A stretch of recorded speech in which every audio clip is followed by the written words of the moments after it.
Everyone, welcome. We'll give everyone just a couple moments to populate in. Hello, thanks for joining us this morning or noon, wherever you might be coming from. We're really excited to spend this hour together. Hello, everyone. Thank you so much for joining us. I have some housekeeping. I'll start that off and then turn things over to Joanie in just a couple of minutes. So thank you very much for joining us for today's webinar. We are going to be talking about giving great service to job applicants. I'm Katie Alexander. For those of you who don't know me, I'm ZingTrain's community builder, and I will be your host for the webinar. I'm very, very excited to be here with Joanie Hales. She is one of the trainers here at ZingTrain. She's been a full-time trainer for the last 9 years, but has been training with ZingTrain for the last 15 years. We also have Mara Ferguson on ZingTrain staff. She's our keynote liaison. She's here behind the scenes. She'll be monitoring the chat if you have any questions or concerns, and also questions for Joanie. We'll be handling those in the chat together. We are all coming to you from ZingTrain in Ann Arbor, Michigan, and we always love knowing where everyone else is coming from and for you all to know where you're coming from. So if you'd like to drop your location in the chat by clicking the chat button at the bottom of your screen, it'd be really fun. And if you catch wind of any neighbors, be sure to say hi. I have 3 helpful tips so we can make the most of our time together here. The first one is the format of today's webinar.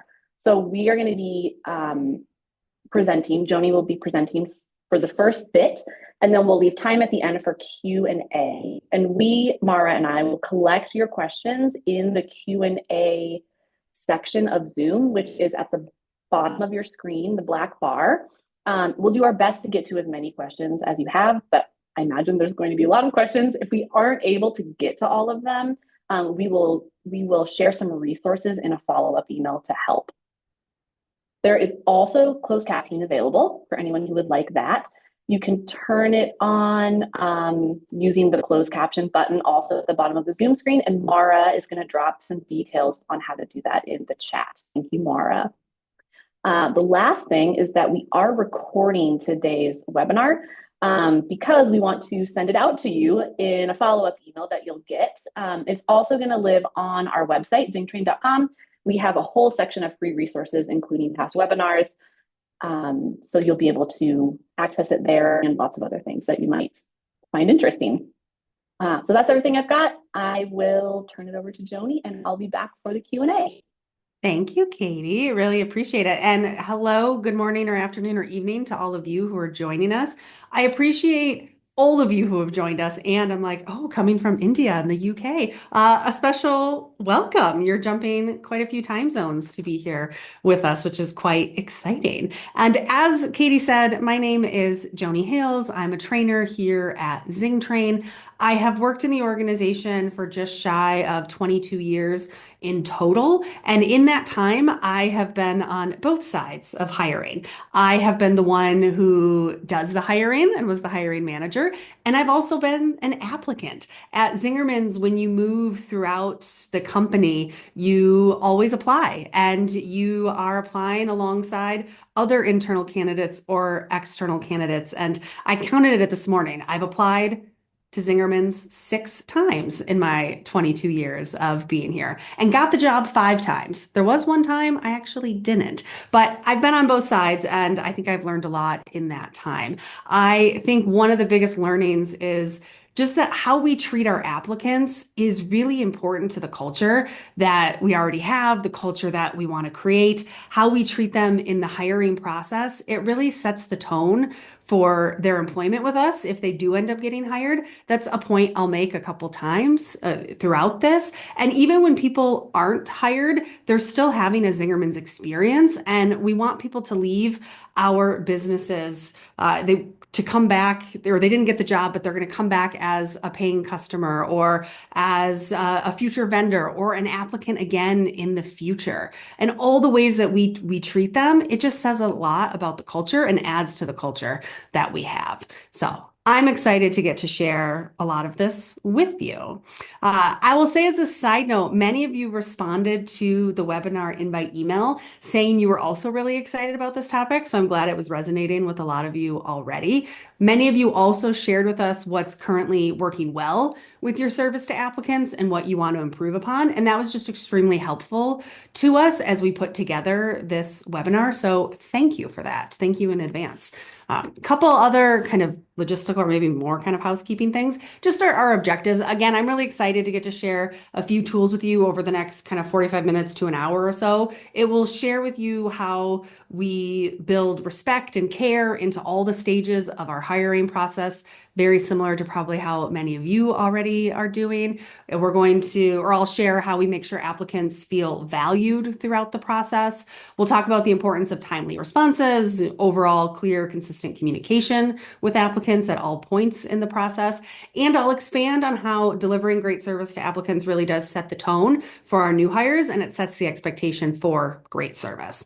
Hopefully that sounds like what all of you were planning to explore when you signed up and tuned in today. And as Katie mentioned, as you have questions, would love to see them in the chat. We can respond at the end and share some more resources with you as well.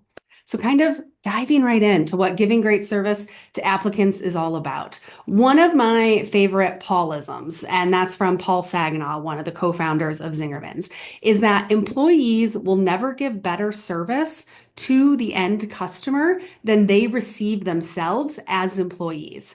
And I have a firm belief, as you likely do too, that really does start when they're an applicant. So how we treat somebody when they're applying to work with us, as I mentioned, it sets the tone, it sets the stage for the level of service that they're going to be expected to give moving forward.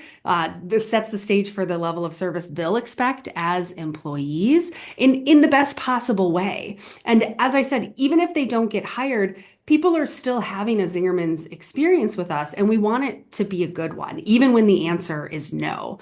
And a lot of our applicants, this might be similar for you, they started out as customers, and we want them to stay customers, and we want them to say good things in the community, even if they don't get the job. So if we treat them, I mean, poorly sounds like such a big word. If we treat them not great, or we don't take the level of time and care that they really deserve, it's just not gonna, it's gonna be a lot harder for them to want to stay a part of our community or to say good things or want to stay a customer.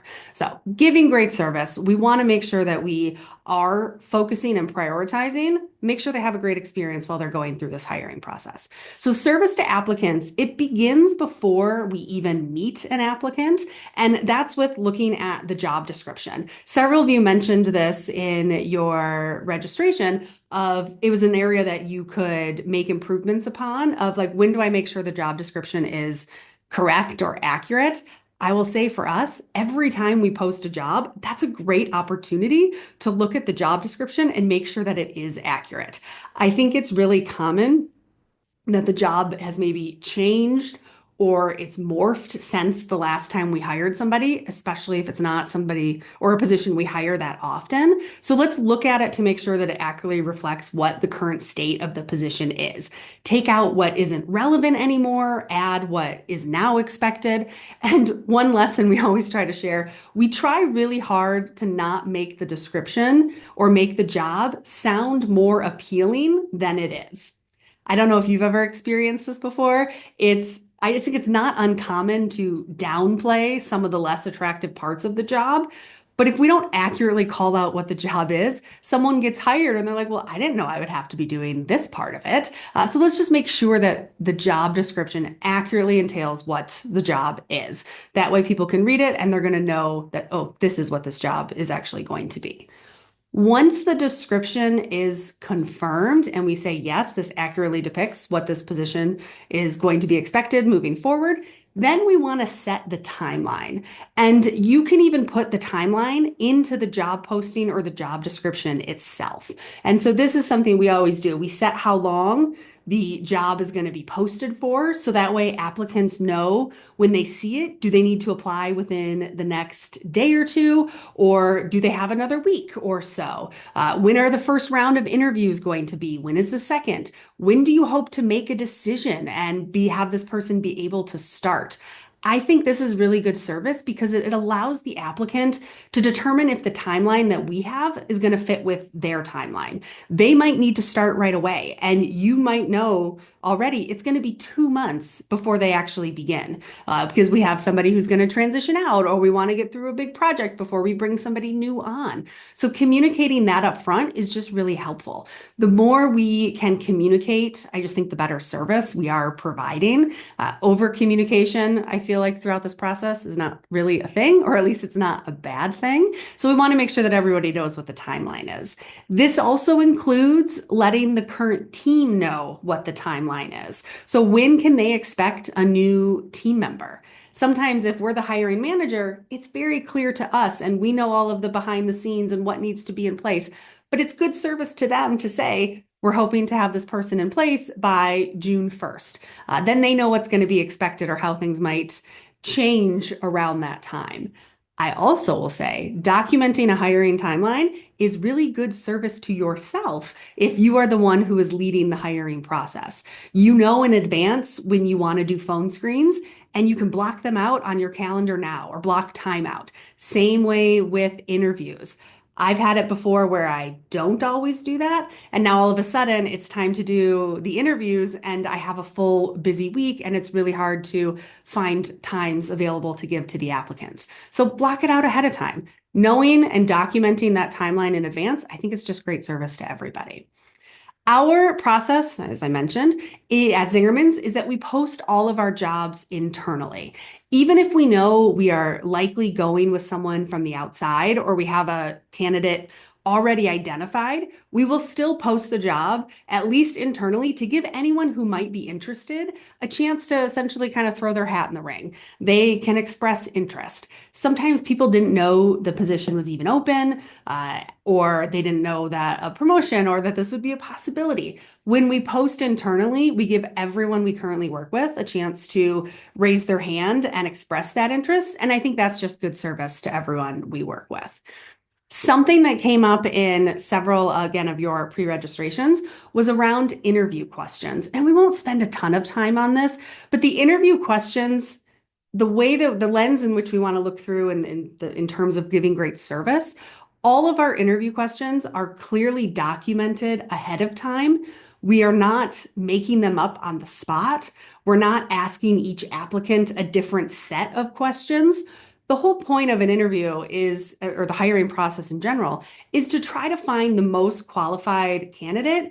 And if we have different questions that we're asking everybody, it's really hard to be impartial on who the most qualified would be. The idea of being consistent with them, document them ahead of time, run them through HR, make sure that they're legal, make sure that they're actually leading you down a direction of, yes, this person would be good for this job, or no, they might not be a good fit. But set those ahead of time. It's just a great way to build in the consistency.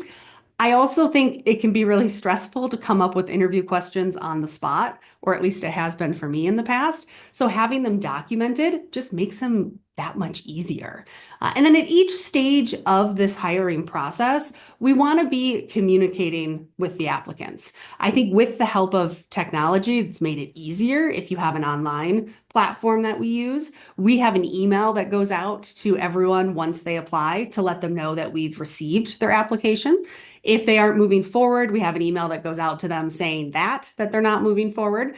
If they are going to move forward in the process, we are going to contact them by email or by a phone call, or if they're internal, we might be connecting with them in person. But at the end of each step, we're telling them what they can expect next. You can expect a phone call by the end of next week with the next steps, or an email is going to come your way within the next 48 hours. And early stages of the application process, the communication is usually an email, but later stages, after we've done a phone screen with them or an in-person interview, we always try to touch base with them over the phone. We're not going to email them with a like, no, thank you. We want to actually talk to them. And we try not to leave a message with the no, thank you, but a message saying, would you please call us back? Especially when the answer is no, making sure that we can actually talk with them. I think it shows respect for the time and energy that they put into applying with us. So we always try to get in touch with them that way. It can also be really great service to the applicant to be transparent about the training process. If it is pretty rigorous and they're not going to be out of training for 2 to 3 months, tell them that ahead of time. That might not be a bad thing. It just sets a very clear expectation.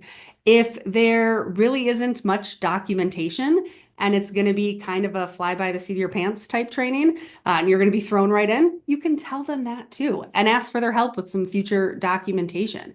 And chances are you're somewhere in between those extremes of, really rigorous documentation and, being thrown right in, but just be upfront about it. I think it's helpful for the applicant to know what the first parts of their employment are going to look like. The more we can clarify that upfront, the easier it actually can become.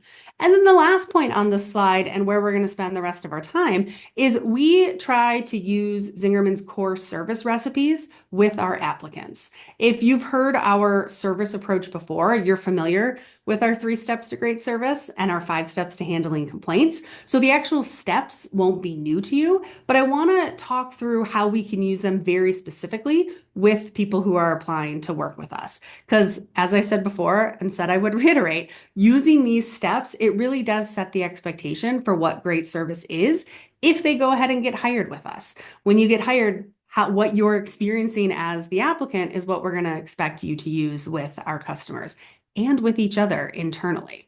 So going right into the 3 steps to great service. This is a framework and definition for how we deliver a great experience to all of our customers. That can include both internal customers, so coworkers, it includes external customers. We would consider an applicant to be an external customer at the time, but our goal is to try to figure out what the other person wants.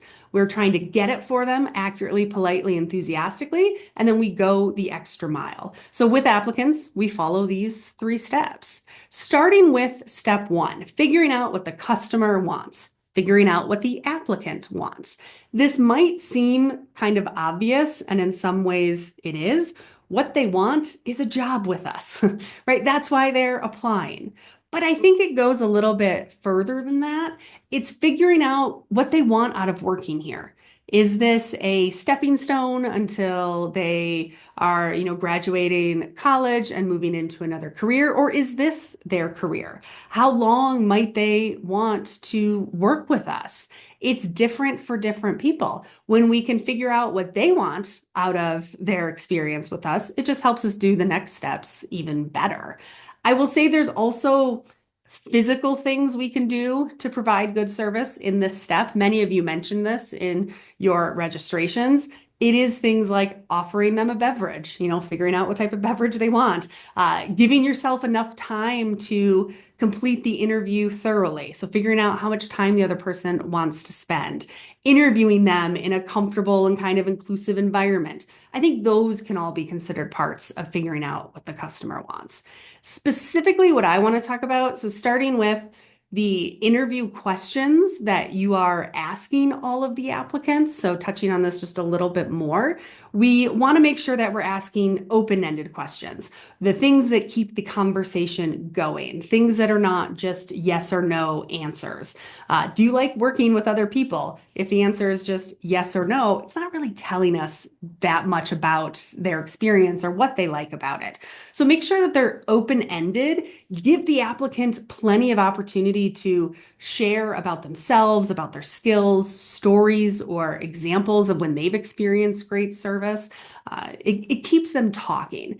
And then, of course, when we are asking a question, we then want to actively listen to their answer. If we're not actively listening, if we're just waiting for them to finish talking so we can ask the next question, it's not showing the level of care that we want to show. So we want to listen for content and not just wait for our turn to talk.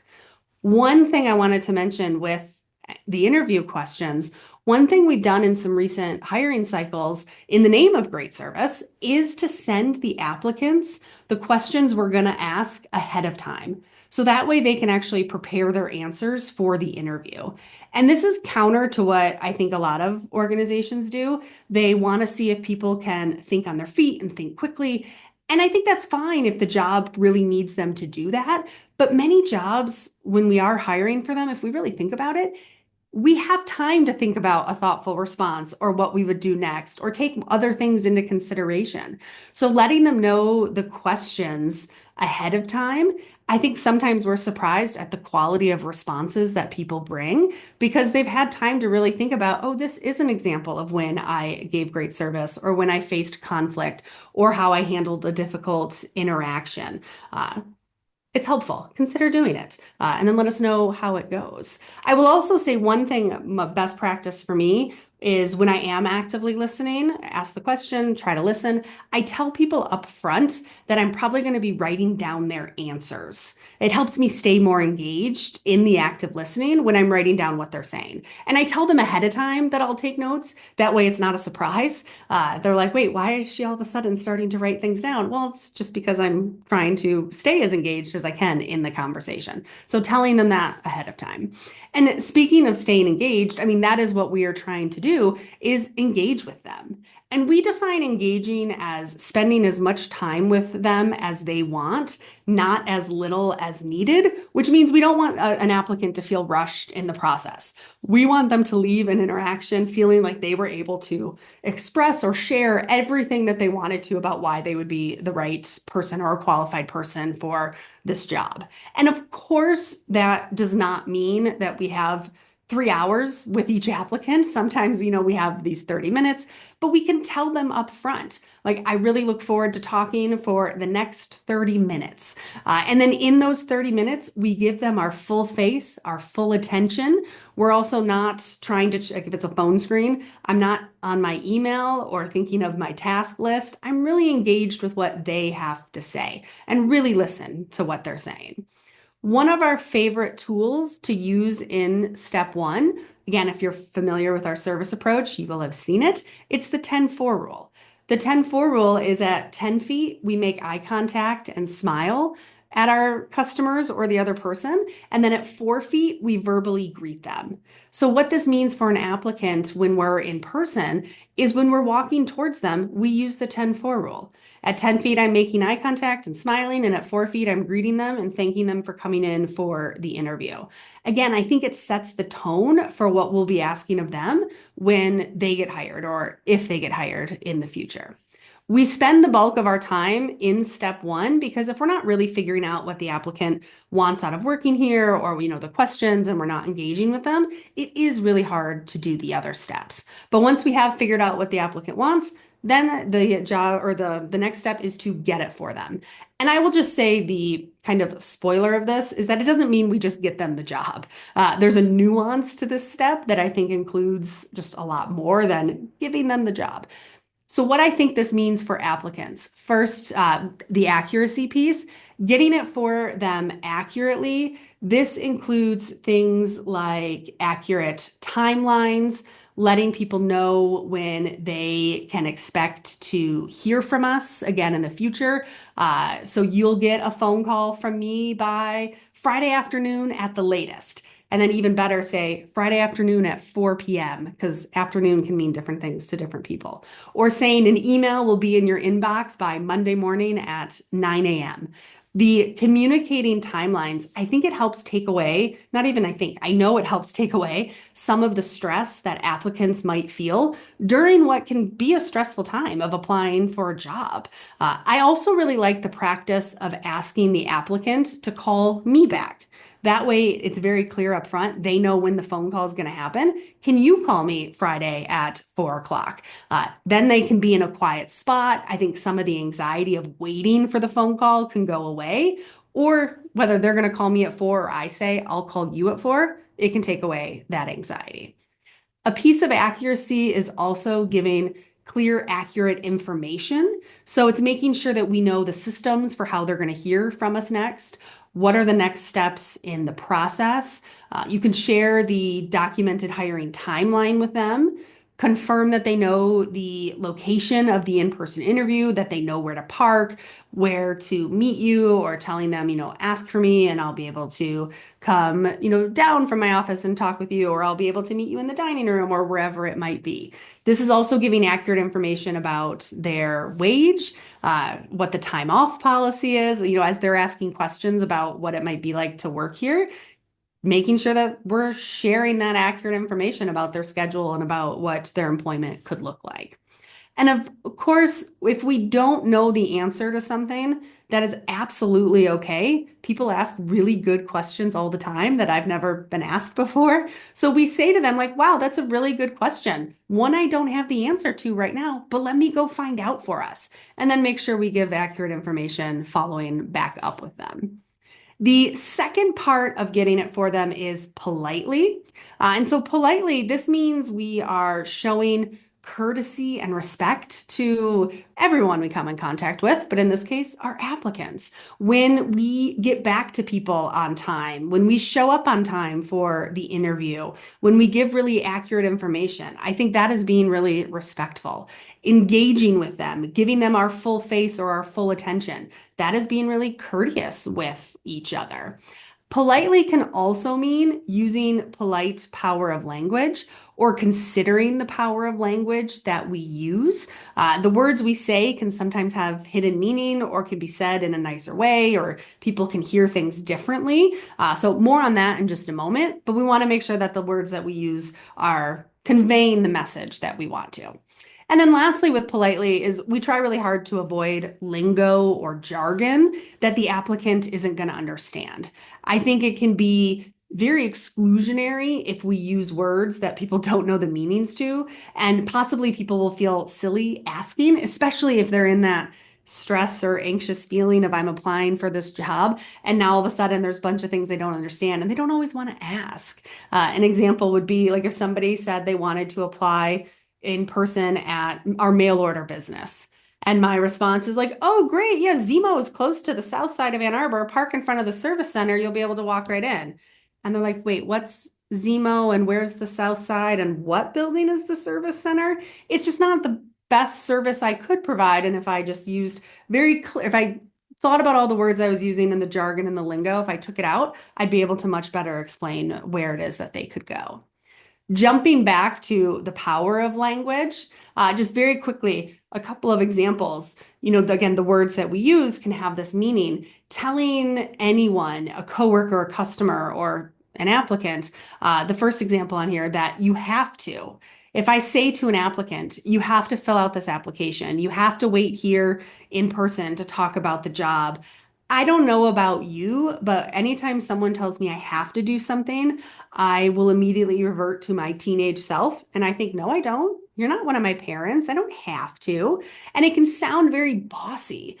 Instead of saying you have to, we try to use a positive power of language and say, once you start the application or once you fill out the application, we can start the hiring process.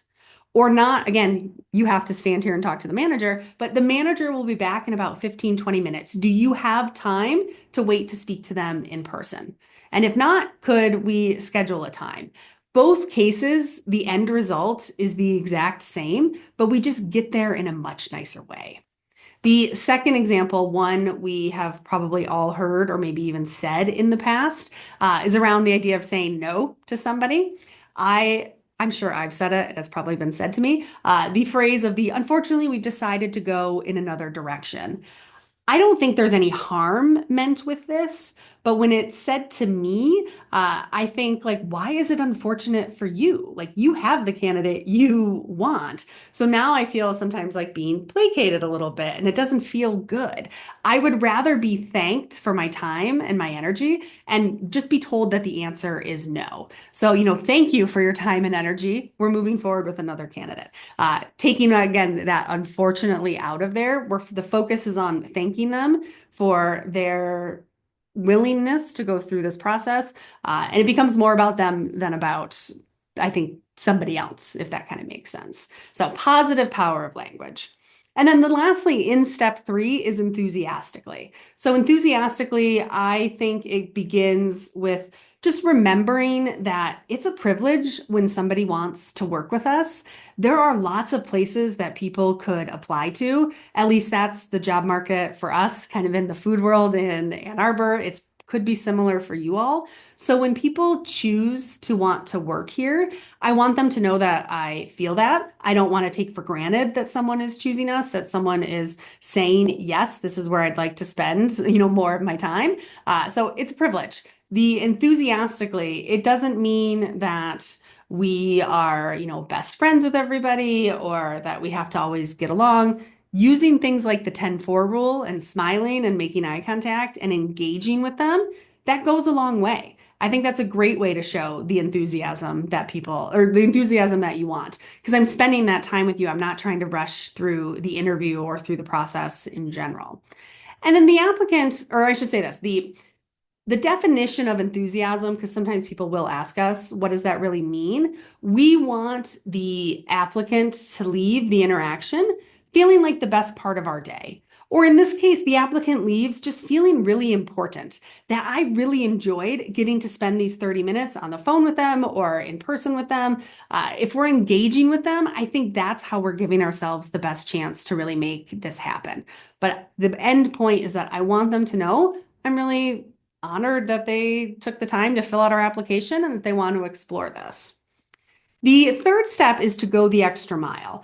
Going the extra mile is, as it sounds, again, something you're familiar with. It's doing something extra, something that's nice, something that sets us apart from, I think, what other organizations might do. Oftentimes, people are applying to more than one place. And so this is the level of service that they're going to get with us, right? It's extra. It isn't. It doesn't always need to be like the biggest things, they can be small things, but I just think they go a really long way. I will tell you, it's not a business applicant extra mile, but our coworker Katie, when she was applying for colleges and she was applying to or planning to play college basketball when she went there, she was kind of being recruited and applying to 2 different schools. She had 2 she really liked and she was torn between them. But the one that went the extra mile by writing her a thank you letter for visiting the school and for taking the time there, right? That's the one she chose and she played 4 years there, right? It sets you apart from what other places are doing. People can really remember how you make them feel. So going the extra mile, it's a great way to kind of add, to take that good service and make it really, I think, great service. It can often be small, I think, but also highly impactful. If you learned in the phone screen that they really love barbecue and you have some of the restaurant's barbecue ready for them to taste or take home when they come in for the in-person interview, amazing extra mile. Offering them a beverage could be considered that extra mile. If you learn through the interview that they're new to the area, send them a list of recommendations of stores or neighborhoods or places to eat, things that you really enjoy. A recommendation of a good dentist when they're new to the area can go a really long way. But when you engage with them and you find out they're applying because they just moved to this city, right? They need all of those things. So giving those personal recommendations.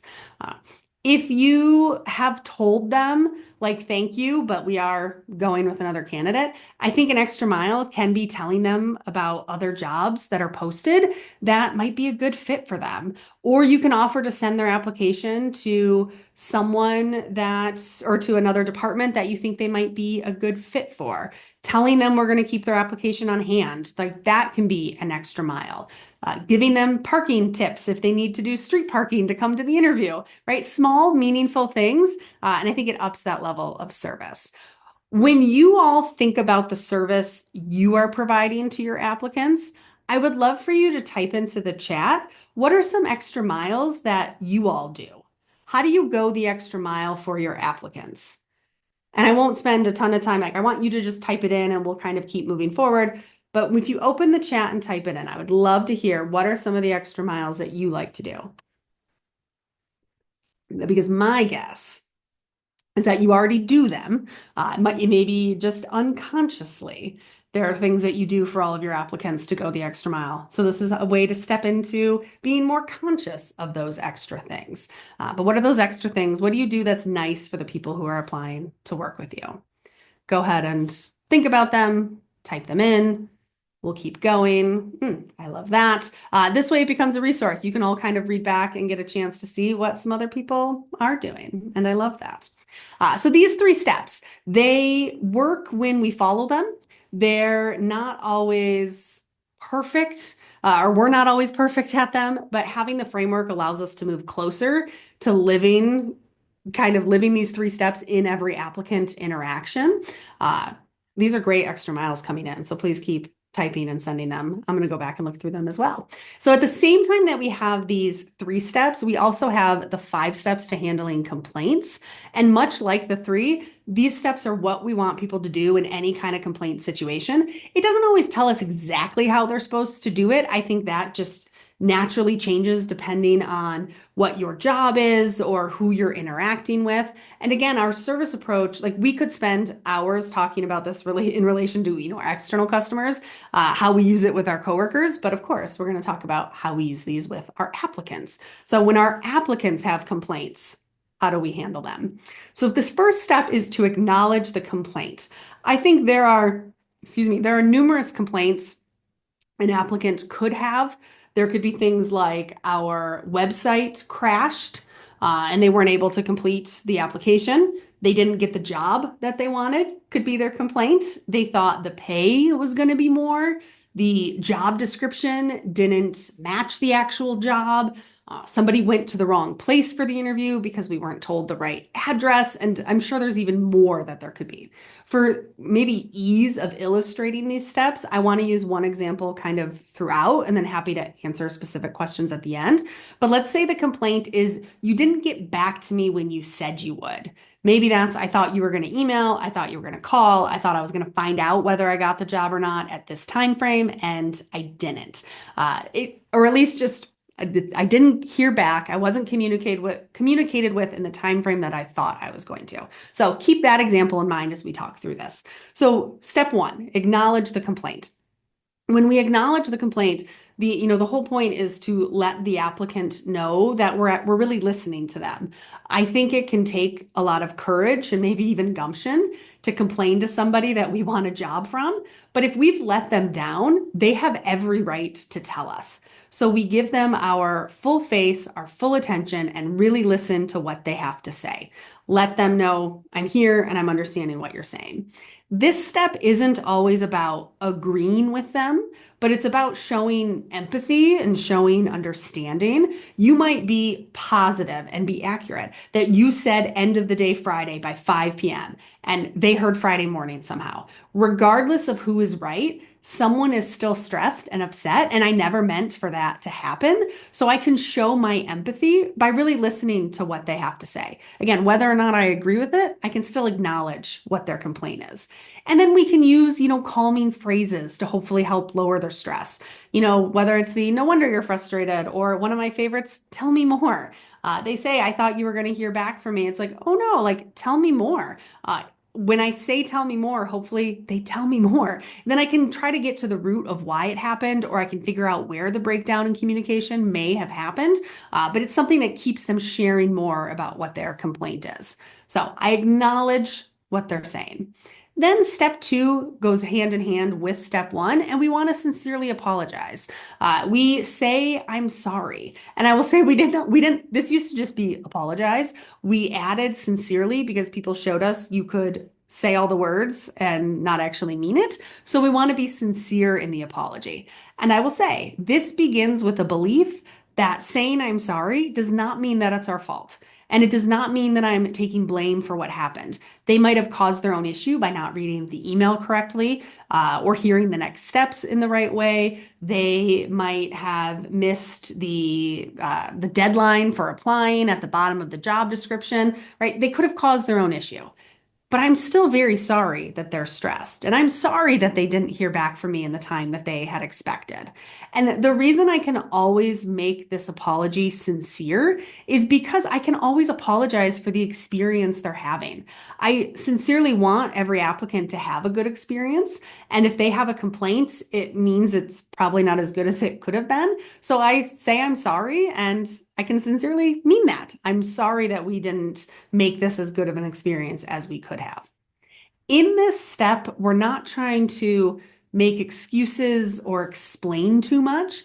If they thought I was going to respond Friday morning and I thought it was Friday afternoon, it can be really tempting to speculate how they heard it incorrectly. Or if I was truly delayed, I may want to make an excuse for why I was delayed, which really only makes myself feel better. It doesn't make them feel better. Or if all I have are explanations for why I missed getting back to them, I just think they start to sound like excuses. When I say I'm sorry, that's not the level of service that I want to provide. I can just take ownership for the issue and not try to excuse it away. And remembering or reiterating, how I respond and handle this complaint is showing them, probably for the first time, this is how we handle complaints in our organization. If they leave feeling brushed off, or that it's not resolved, or that I didn't really care about it, but then they do still get hired, they're always going to remember what that was like. And that's a really hard thing to untrain. So starting early with, this is how we want to handle the situations. When it feels like they have been able to express fully what the complaint is, then we move to step 3. They feel heard, they listen to. We go to step 3, which is to try to make things right. When we try to make things right in really all aspects of our service with customers, this doesn't always mean we fix it. It means we try to fix it. If the complaint was, I didn't get the job, the fix is not, oh, here's the job. I'm so sorry. Like, you can now start working here. I can try to take action to make things right. So what this means for us, if they have a complaint, if you know how to fix it, do it. If they thought we were going to talk earlier in the day and I have space in my calendar, let's move it up a few hours to try to make it right. Great, I can make that fix. If I can't do that, I try to put the emphasis on what I can do. Like, wow, gosh, I'm really sorry. The only time today I have to talk is today at 4 o'clock, but I could also talk tomorrow morning. Or if you're comfortable not knowing what time I might call, I'll do my best to call you as soon as possible. But I can't guarantee anything, and it might still be at our scheduled time. You can offer options to them. So what can you do? And sometimes the fix is that the other person just wants to be heard. They want us to know that their expectation wasn't met and that they're disappointed, and rightfully so. I think that's where steps 1 and 2 are so valuable. I might not be able to fix it, but I can acknowledge and apologize for the stress it caused them, which again was never my intention.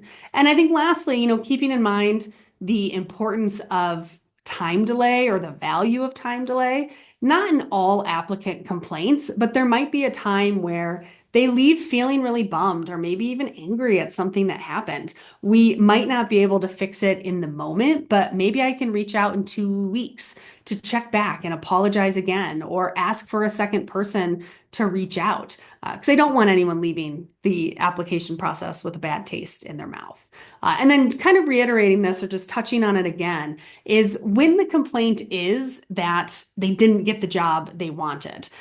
Just to be very clear again, this step does not mean that we just give them a job. That is not a fix that is going to work. But again, we can empathize with them and continue to appreciate them for going through the process, thanking them. We also try not to go into too much detail about why they didn't get hired or get the job. You can get into a sticky situation sometimes if you say too much. That's when we call on our human resources department to talk with those applicants. but what else might you be able to do to make it right?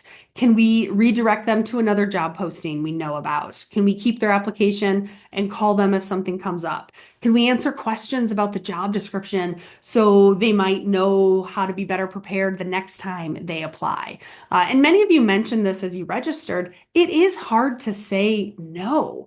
It's not always fun. If any of you feel like you are able to say no to applicants really well and you have common language you like to use, I'd love for you to type that into the chat as well. It's a great way to learn what other people do. I already kind of shared with you what we like to say.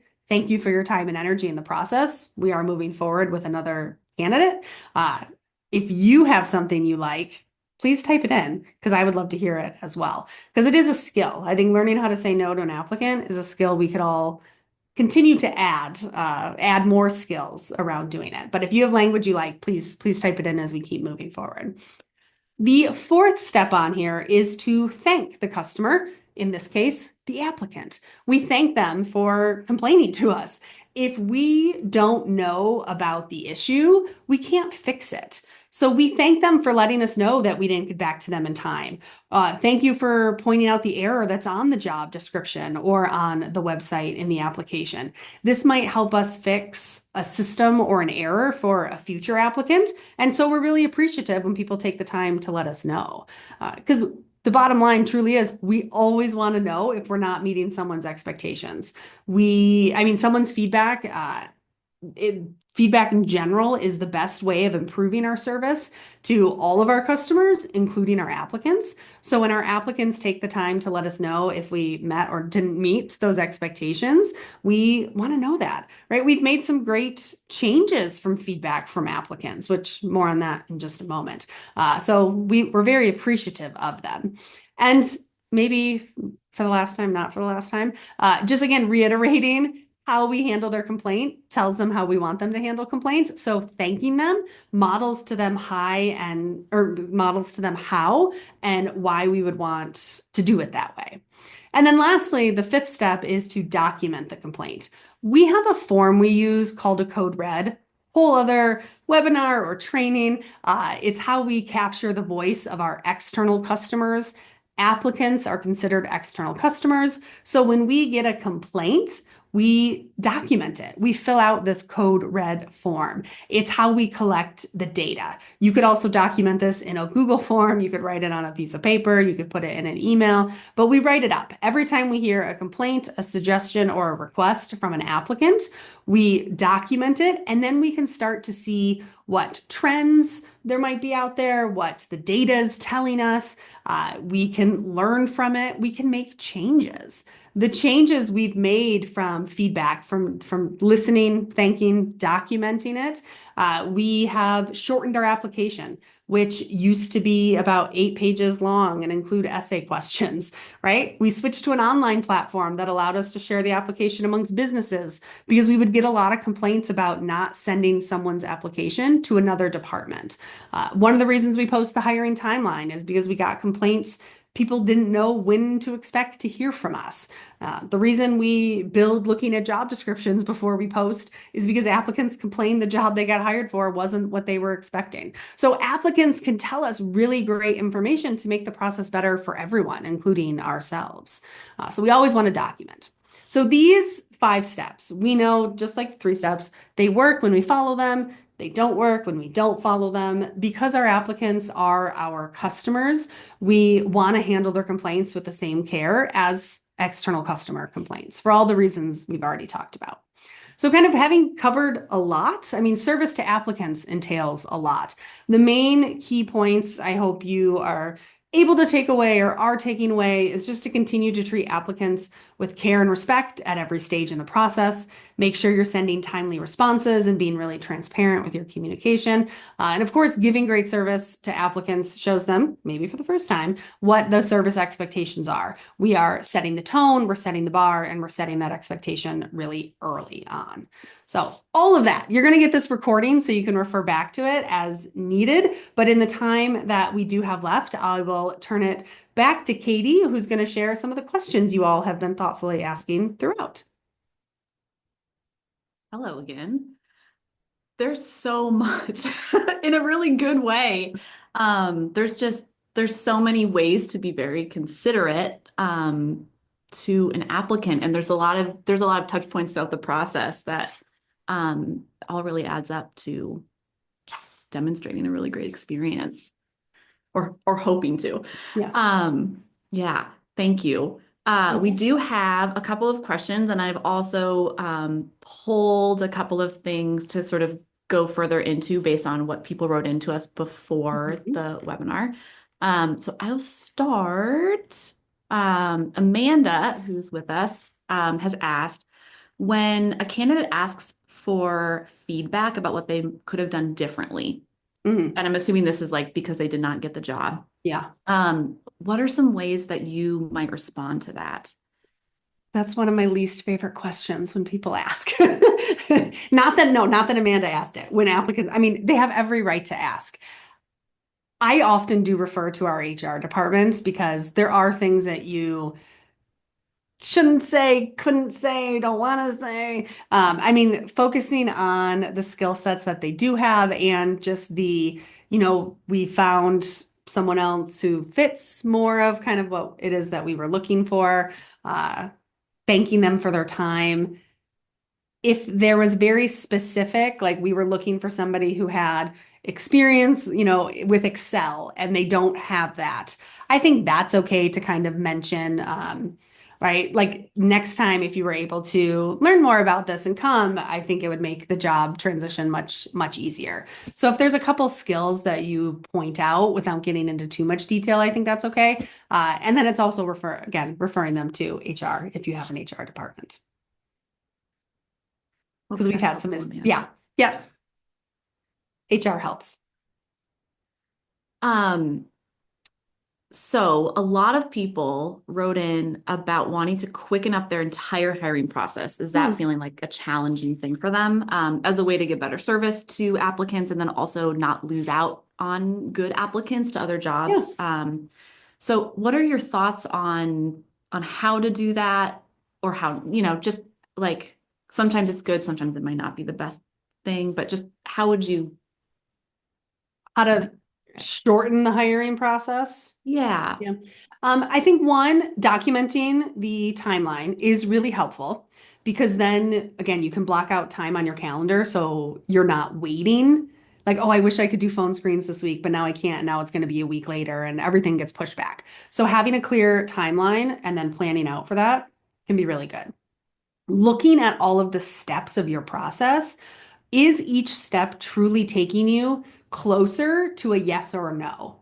Like sometimes we will do two phone screens when in reality, we don't need to do two. Maybe we have two people sit on the call together. Let's look at the interview questions that we're asking.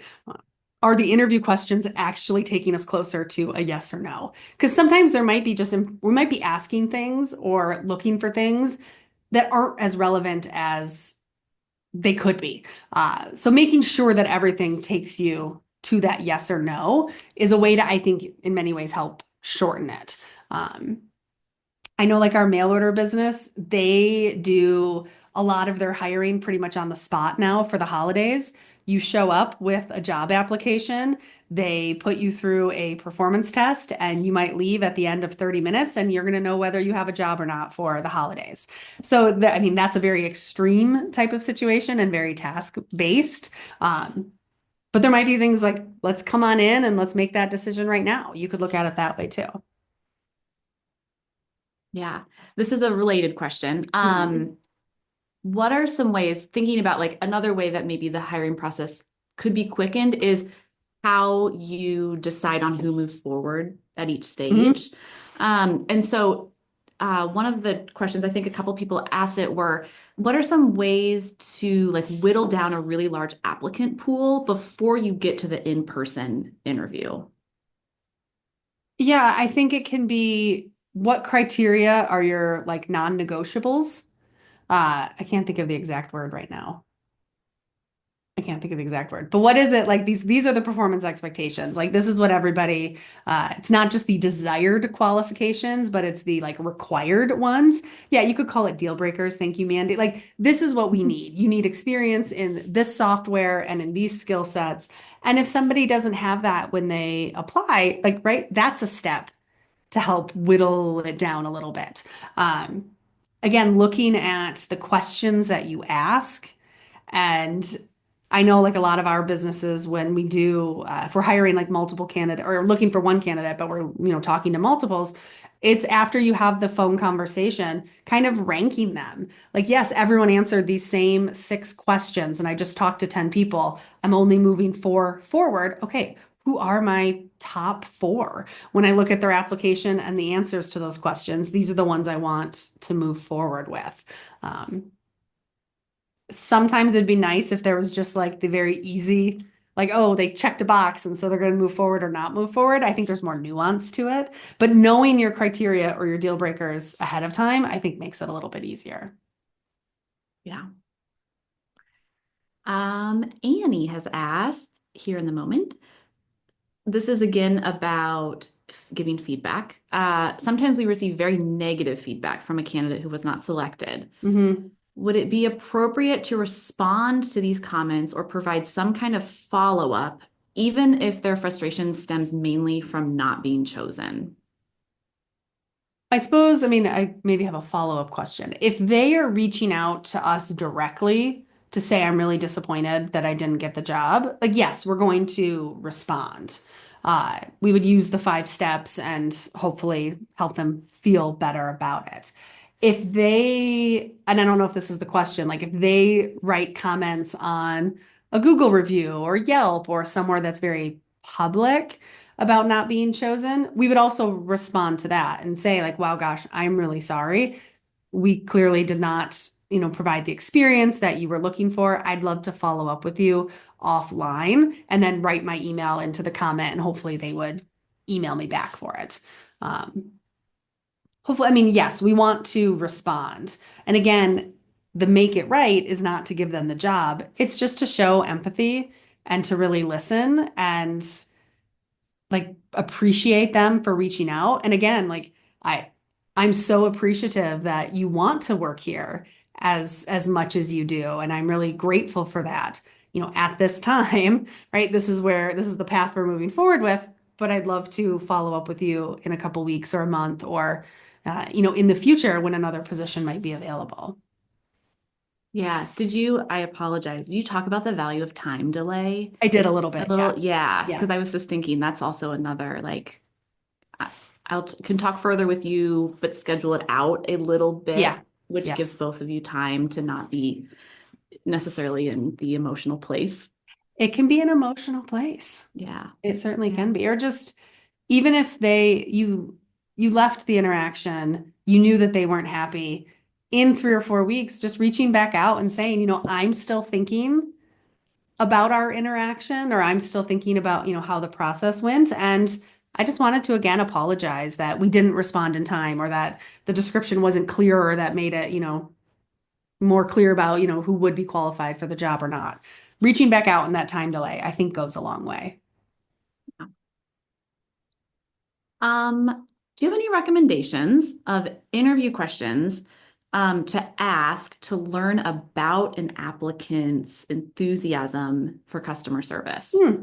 I mean, yeah, you could ask questions like, tell me a time where you received really great customer service, and then hopefully they'll share a story.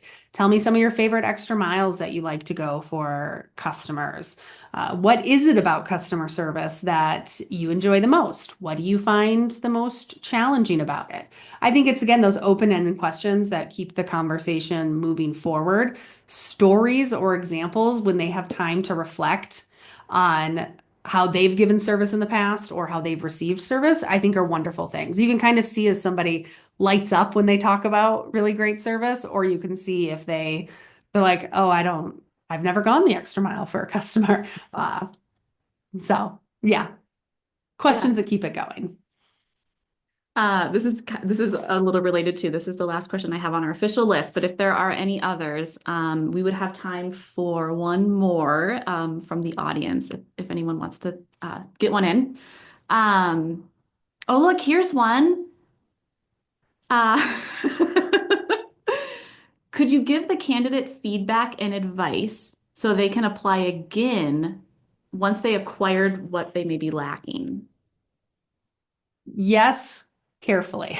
Like, well, again, if they, I mean, the Roadhouse, they want to be a server at the Roadhouse. They have not been a server before.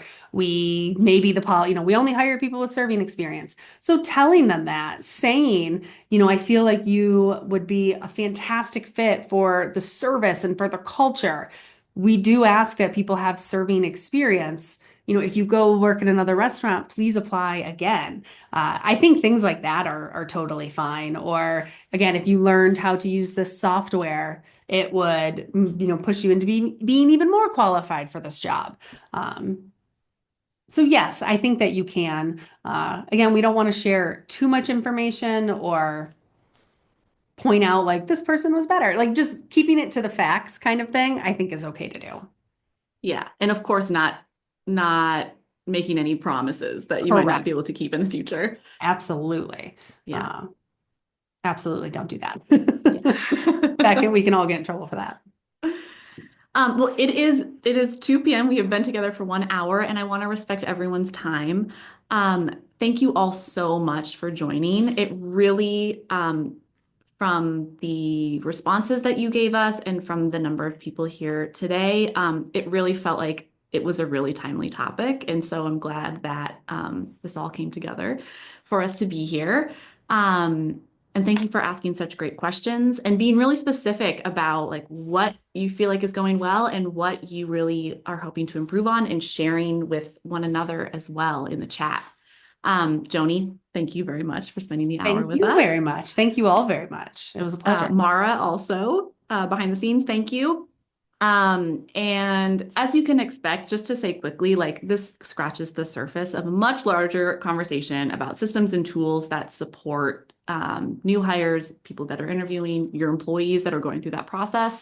And we do have virtual workshops and a seminar specifically that really gives an abundant amount of tools and resources. So I'm going to share those in the follow-up email just because they're great resources if this is something that you really seriously want to take forward or have just big ambitions or it's a majority of your work, whatever it looks like, you just want to make sure that you know what your options are. We would love to hear what you thought of today's webinar. If you're tight on time, Mara, thank you. She just popped up this really quick poll. You can rate your experience from 0, which is very awful, to 10, highly recommend. And if you have a bit more time, we do have it's not that long, but if you have any like feedback to give us, words about what you liked best or what you would like to see in the future, there's another link that Mara will put in the chat, and we would love for you to fill out feedback there too. Again, we'll be sending out the recording of the webinar by the end of tomorrow, and along with a couple more resources from what we've talked about. And thank you again very much for joining us today. See you in the future. Bye all. Thank you.